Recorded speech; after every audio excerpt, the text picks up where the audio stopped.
All right, let's talk about something that could happen to anyone, having your Instagram account hacked. It's real, it's common, and it can hit fast. Instagram is about sharing moments and building connections.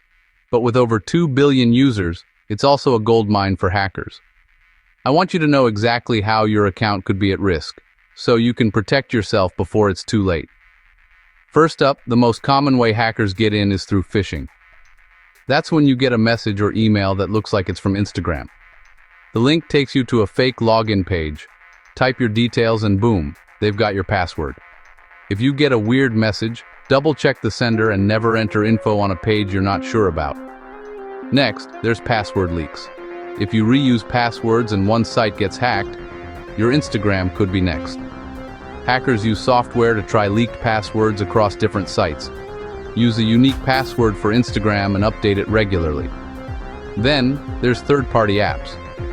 You might be tempted by apps that claim to show who viewed your profile, or promise instant follower boosts. A lot of these apps ask for your Instagram login. Hand it over, and you're basically giving them the keys to your account. Only use trusted apps, and never share your password outside Instagram itself. Let's not forget about weak passwords. If your password is something like 1L3456 or your pet's name, bots can crack it in seconds. Make it long, complex, and unique. And finally, public Wi-Fi can be risky. Log in on a public network, and attackers can sometimes intercept data. Use secure private connections, especially for anything important.